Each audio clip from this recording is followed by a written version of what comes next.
What's up guys, it's T-Ball and I am back with another video. Before I start, if you guys will hit that like button and subscribe for more NBA, Brooklyn Nets, and Jeremy Lin videos. Your support is greatly appreciated as we are trying to hit 1,000 subscribers by the end of this year. So if you're not subbed, be sure to hit that sub button as your support is greatly appreciated. So tonight we're going to be going over Jeremy Lin and the Brooklyn Nets loss to the Philadelphia 76ers. They lost by a score of 106 to 101.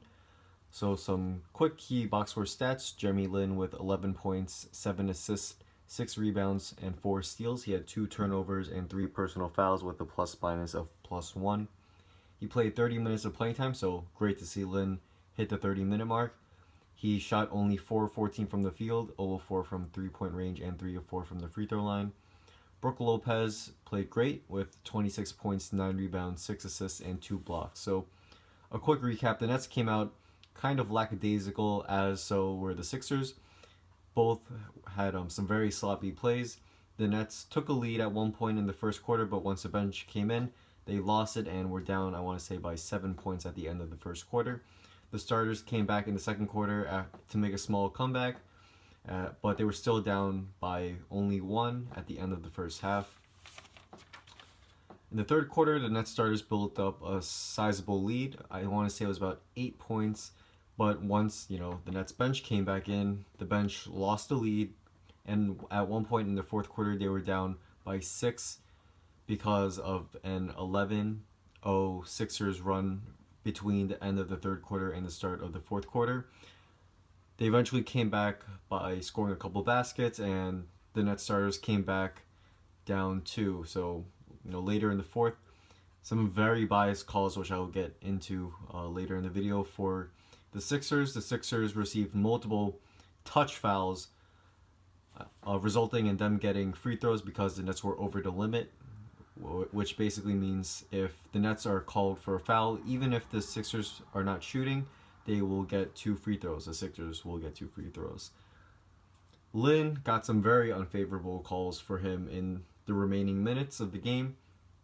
The refs called Lin for an up and down call when he was behind the 3-point range, and from what I saw, I didn't see any replays, but Lin was behind the 3-point line. He got a pick from Lopez. It seemed that one of the Sixers players, the Sixer player who was guarding Lin, was behind Lin, bumping Lin, and Lin kind of was in the middle of throwing up a 3-point shot, but he hesitated as he was waiting for the call to shoot the ball. But Lin, I guess he was a little worried. He didn't hear the call, and he did land on the floor after trying to pass it back to Lopez, but it should have been called, a foul right when the ref saw that the Sixers defender was bumping Lin in the back. Lin should have gotten 3 free throws if he just hoisted it up, but the refs didn't call the obvious foul, which I'll get more into later. Also, on the very next play, McConnell drove to the rim, what looked, in my opinion, to be a clean Lin block defensive play. McConnell got a foul call, and he got 2 free throws, which he made, which brought the Sixers up by 3 points, I want to say. So some very unfavorable calls for Jeremy Lin and the Nets, which as I said, I'll get into more later. And it's very upsetting to see. I think this was easily the worst called game for the Nets that I saw that Lin played in this season, even though I want to say that other Sixers game and the Magic game were not good as well, but that was quite a few months ago, so I'm not too sure. The Nets had multiple times, however, to take the lead, cut the lead, or eventually they could have extended their lead in the third quarter if the Nets bench just played, even average basketball. But I want to say in the third quarter, especially for the Nets bench, they were hoisting up terrible shots. They were playing at a crazy tempo. I know the Nets play at a fast tempo, but the tempo the Nets bench was playing at was insane. They were running down the court with no plan to shoot the ball, no plan to pass the ball. They were basically trying to hoist shots. It looked like a one-on-one rec league competition or something like that. It was so terrible to watch that. Especially I saw Booker trying to do some crazy spin move in the lane, bricks the layup. I saw Dinwiddie. He pulls up for a ridiculous 3-pointer. I mean, it's just and Whitehead too. He had some terrible plays in the third quarter as well. So the Nets bench really needs to find some focus, consistency, and calmness. Which obviously you can see how the Nets won like what 4 games without Lin on the season. As without Lin being a calming presence for throughout the game, you can see how crazy the Nets offense was, as they have no sense of direction, as it's basically one guy gets a ball and he tries to score on a crazy bucket. That's basically the Nets offense without Lin. So sorry for that quick rant, but if you have the opportunity to rewatch that third quarter where the Nets bench played, it was you can see what I mean by how out of sorts they all were. So yeah, so for Jeremy Lin, he did not play too well today on offense. At least he shot a pretty terrible 4 of 14 from the field. I want to say that is 20.6%. Double check me on that. It kind of did in my head, but that's not good.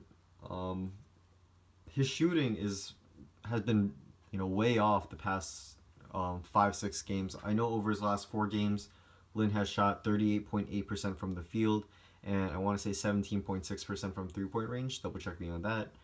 But he's just not been shooting it well. It's surprising. I mean, it's mostly the main problem with his shooting right now is in his jump shot. There's just not a lift in his jumper, and I definitely saw that in tonight's game. Just when Lin took his first jumper, you can tell something was off. Even though the shot didn't miss too badly, it just looked like his legs weren't underneath him, and the shots he took never looked good. I never really had faith that it was going in. It was a strange feeling, but if you I'm sure some of you understand what I'm saying, but it just didn't look like Lin's shots were gonna go in, and his shots just didn't look right. His shooting form, from the waist up, looked fine.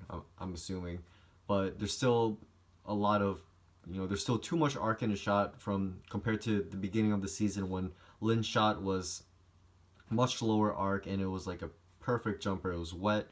I always think back to that Nets versus Pacers game in the Nets opening night game. I want to say home opener.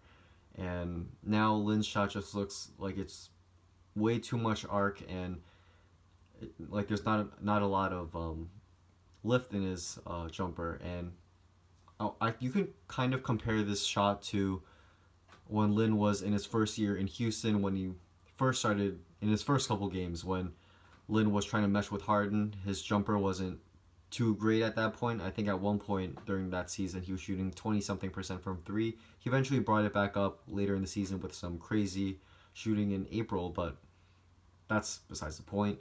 But what's similar is that the shot he has right now with the Nets, like currently, not from the beginning of the season, but right now, it looks like his shot has a lot of arc, as I said multiple times, just like in Houston, where Lin's shot had a ton of arc, and but on the other hand, that shot in Houston had a lot of legs as well. So it's kind of strange to see how Lin just like seems kind of overnight his 3-point shot and jumper has just abandoned him. But hopefully he can get his rhythm back and start hitting some more jumpers, keeping more very efficient, as he still has a PER going into tonight's game of 19.31.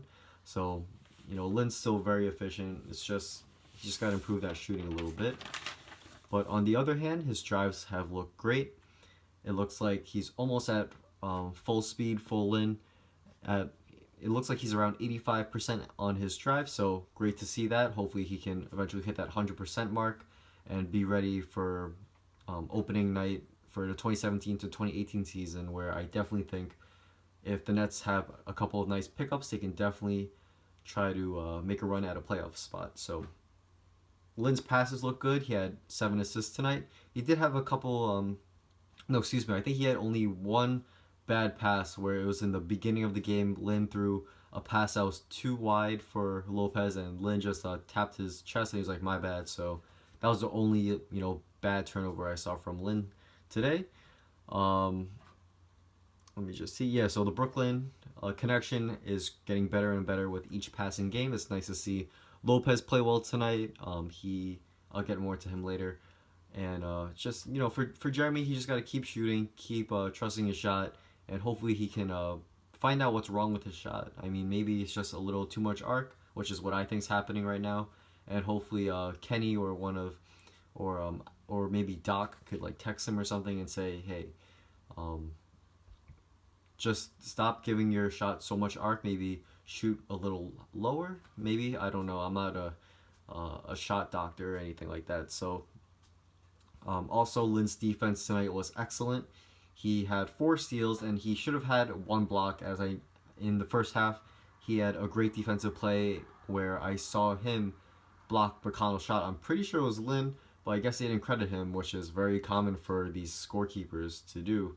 But yeah, but overall, keeping in mind Lin's offensive performance and defensive performance, including his great plays besides his shooting, he had a pretty decent game, I guess, overall, as he had some great defensive plays, good passing. He had a nice rebounding game. He had 6 rebounds tonight, but only 11 points on 4 of 14 shooting. So hopefully on Thursday's game against the Pistons, Lin can return to form. So also want to point out Sean Kilpatrick came back. He missed 7 games and he returned tonight.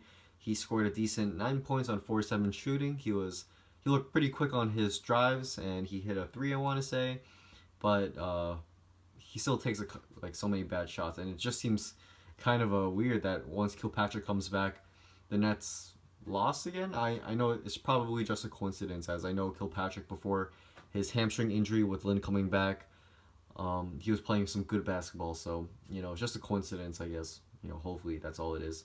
Also want to point out Rondae Hollis-Jefferson and Trevor Booker are both idiots playing basketball. Sorry to be so blunt, but they're crazy drives, crazy shots. Booker with his crazy hook shots. Rondae Hollis-Jefferson with his crazy drives to the rim where he goes like herky-jerky mode and bricks a layup where it doesn't even hit rim. It just goes off the other side, goes off the backboard. And Booker with his hook shots that just hit the back of the rim. And he also has some pretty bad layup misses. It's just terrible to watch. It's frustrating to watch. Hollis-Jefferson, I want to say he shot 5 of 15 from the field. I'm pretty sure that's what he shot, which is 33.3%. So he's terrible. Trevor Booker, I don't remember what he shot, but I know overall he didn't play well. He had some very dumb plays. Both of them have very dumb plays.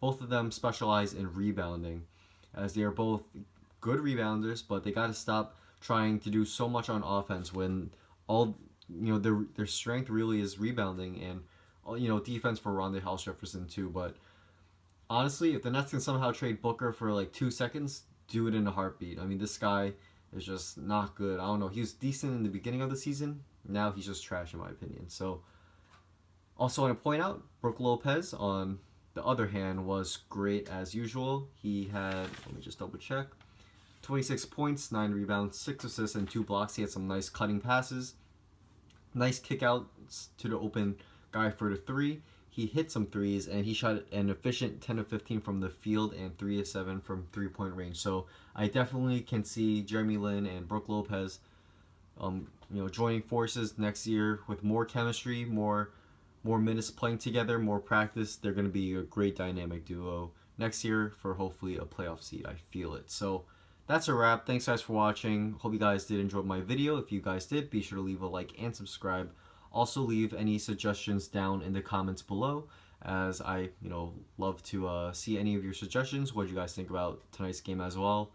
I was very disappointed. The Nets, this is should have been an easy win for the Nets against the shorthanded Sixers, who didn't even have Joel Embiid or Ben Simmons.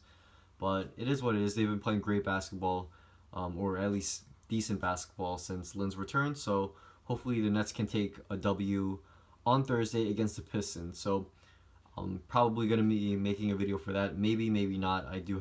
I'm very busy on Thursday and Friday, so we'll see. So once again, thanks for watching, and I will see you guys soon. Peace.